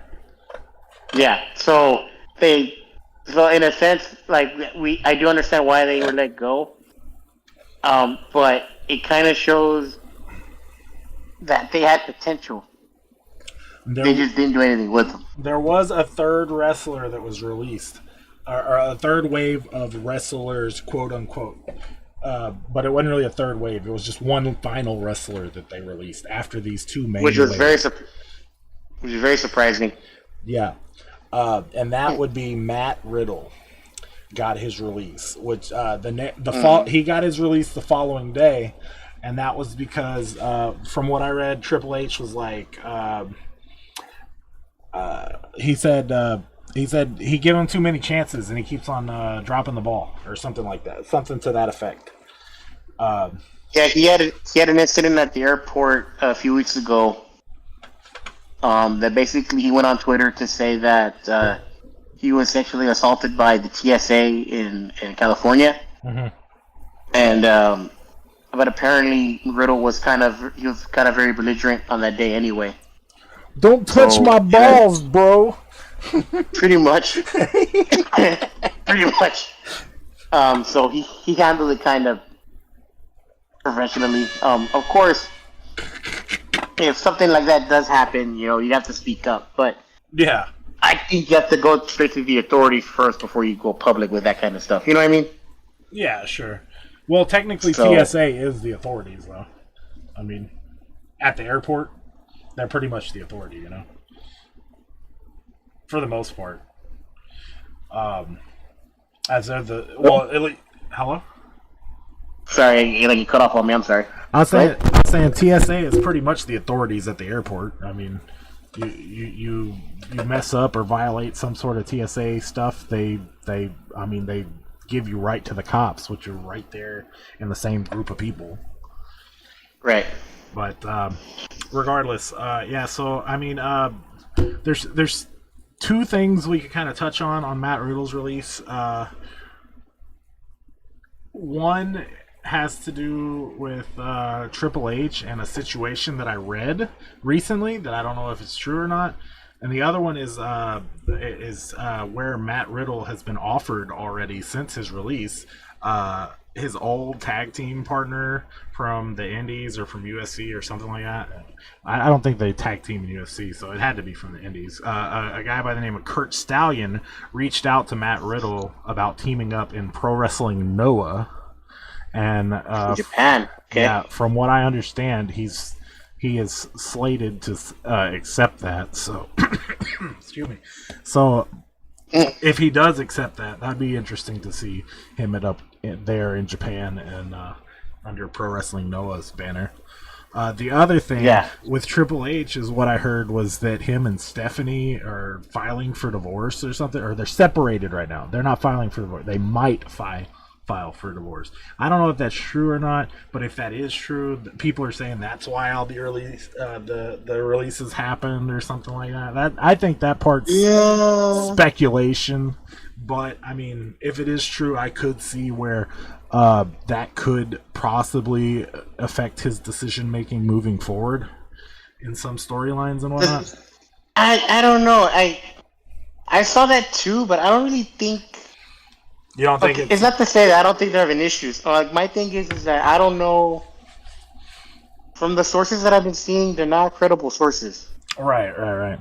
Stephanie gonna go on Howard Stern again and say, "Hey, I like anal." Yeah, that'd be crazy. But you know what I mean? Like there's these kind of like stories going around because for one, the merger messed up the entire dynamic of the McMahon family. Mm-hmm. But yeah. I don't think it's to the point to where that Stephanie and Triple H are separating. Because, like, of course, we don't know their personal lives, and we'll never know their personal lives. Yeah. But it hasn't been anything reported on any side or anything like that about them filing for divorce. And even then, if they do, we're not going to know the full details. Well, I'll say this. So, Stephanie, if you if you want a little bit of tubby, you know what I'm saying? I'll go ahead and extend the same invitation that I extended to Trish Stratus that earlier episode. Tubby in the house, baby. What's up? You want some? No. Hey, man, shoot your shot. I know, right? Yeah, like Stephanie McMahon's going to be listening to this podcast. Hey, that'd be cool, though. You'd be surprised. Maybe one day she'll come on here and we'll have her or Triple H or whoever. You know, like that. That'd be dope if we could start getting wrestling guests and whatnot. But speaking of stars, that's the goal, man. Now, but yeah, so all those stars got released, and yeah, we talked about this prior to this a little bit, but I wanted to touch on the releases before we got into, since that was the way the timeline happened. After all these releases happened, the big news from this week was Jade Cargill getting signed 100% to WWE, and I've got to admit, or I've got to say, I wasn't the biggest fan how she has debuted on WWE media. Like, instead of nothing big, the first thing I saw was Jade Cargill signs with WWE, and it was a post on YouTube from WWE on USA. It wasn't a video, it wasn't nothing. It was just a post of her with a WWE logo in front, and Jade Cargill has signed with WWE. And then maybe like an hour later, I saw a video on the WWE's main channel where she's just in a parking lot, randomly walking to the Performance Center, and that's all you get. And that's her debut on WWE media. I hate it. I hate it. Well, I hate it. I'm sorry. Well, if you really think about it, Jake, this is the first signing of a wrestler of any kind by Endeavor. Yeah. Under that new banner. This is true.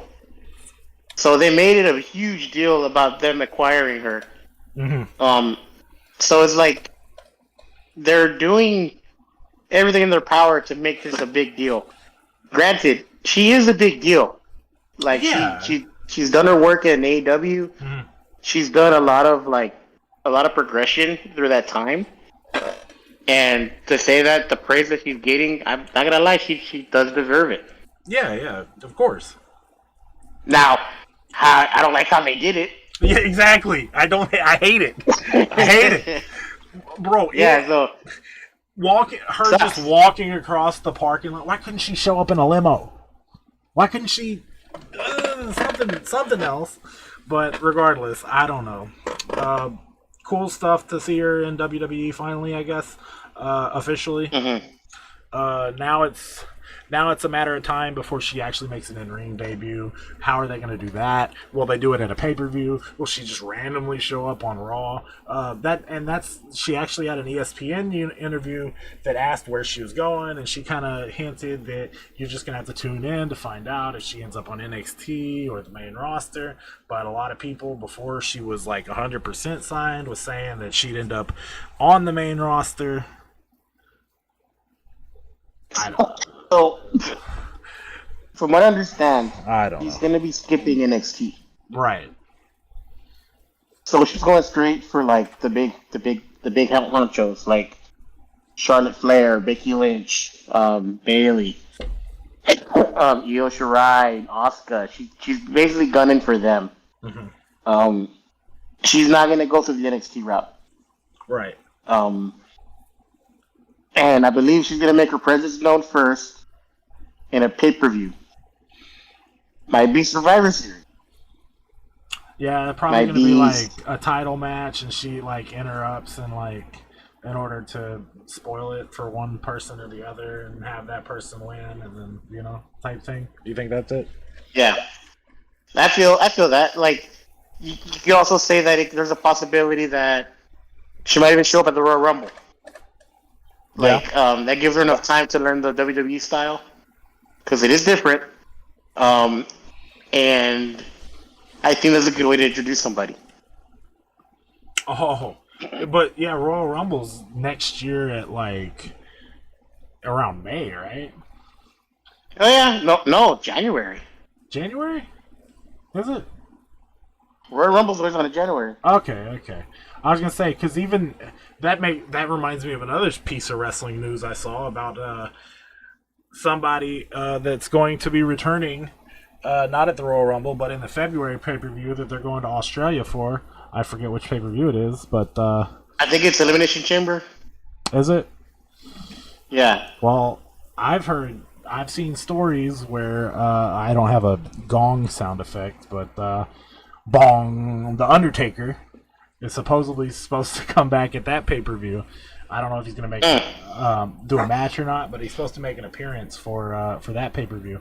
So, but yeah, I guess that's pretty much the end of the topic list, other than that I just spoke of. I mean, Jade Cargill. Yeah, interesting to see where final thoughts on that. Interesting to see where she goes. Interesting to see if Undertaker actually shows up.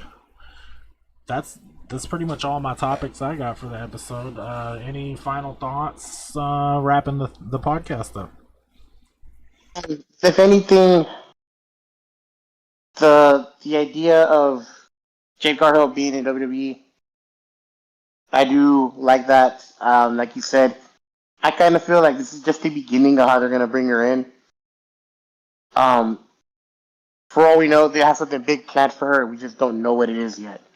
So I really do hope that they take care of her, because she deserves it. Yeah, she definitely deserves it. It's gonna be nice to see it's gonna be interesting to see how they use her, how they bring her in, and everything like that. Whether it be just a regular match, or if it's a pay-per-view, if it's some sort of interruption on some certain storyline. A lot of people want to see her versus Bianca Belair, so maybe... Oh, yeah, dream match.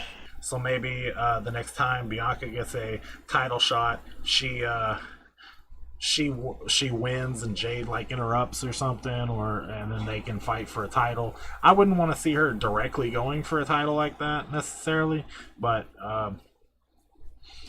like I say, interesting to see what they do with it.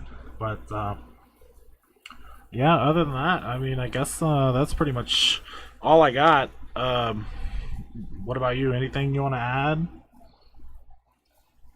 Well, I hope that we could do these podcasts a little bit more sooner than Thursday, because I did have to work earlier this week. Yeah, I mean, we've been doing them Mondays, every Monday at 10 or 10:30 Central Time. However, this week, yeah, Oscar mentioned he needed to cancel because of because of work, and then we were going to do it Tuesday, and then I wasn't feeling too good, so we didn't do it Tuesday, and then Wednesday kind of just went by, and I actually ended up talking to Cliff on Wednesday. He's like, okay, well, or actually Tuesday, I think it was. I talked to Cliff, and he's like, okay, yeah, I think I can do it Thursday. So here we are on Thursday. It's good that we did it on Thursday because we got to kind of touch on a little bit that happened on Raw and Dynamite this week. Especially since there's a pay-per-view coming up Sunday, so our next episode will probably be focused on that, which I'm assuming will be back on Mondays at 10 p.m. But we're gonna talk to Cliff and see if there's a better time for him to meet up. I mean, I think early. I kind of feel like that might have to be the case. I don't mind doing earlier, like we did tonight. We started at 8. It's 10:30, which given the 10 to 15 minutes of restarts and whatnot, that's probably going to be around a 2-hour podcast like we have been doing in the past. But the topic list here was a lot bigger than we've done in the past too, I would say. I mean, we had like 10 main topics and then like 1, 2, 3, 4, 5, 6, 7, 8, 9 quick fire topics, something like that. 1, 2, 3, 4, 6. Well, technically it was 9 main topics, but we moved 2 of them over, and then we added 1. No, it was 10 main topics. We moved 2 over, which made 8, and then we added another one, which is 9. 9 main topics, and then 1, 2, 3, 4, 5, 6, 7, and then 9 quick fire topics. So I mean, that was like 18 topics we kind of went over a little bit to a degree. I think what's gonna happen is this. We're gonna talk it over with Clifton.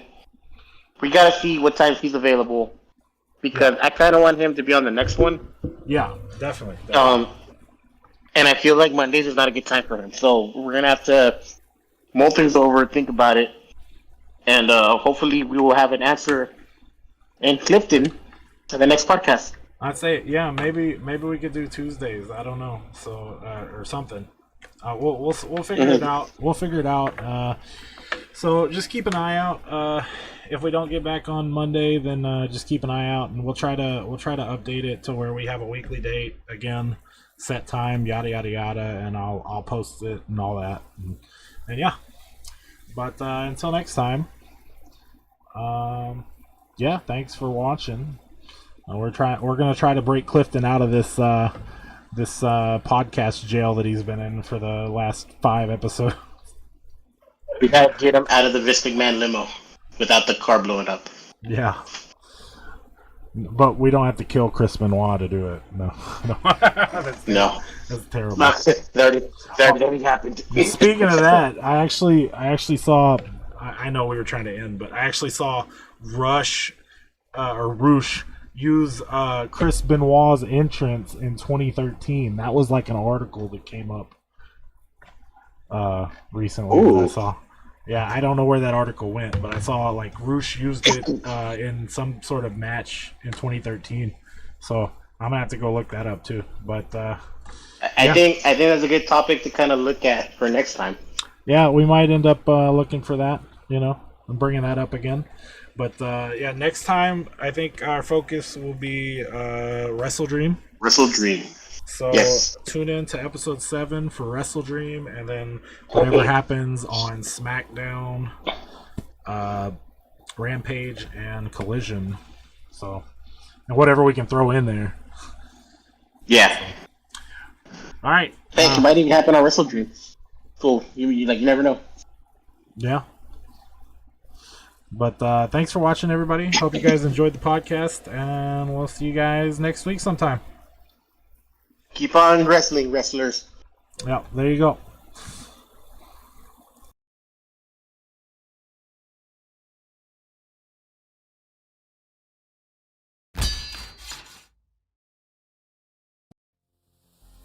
Yeah.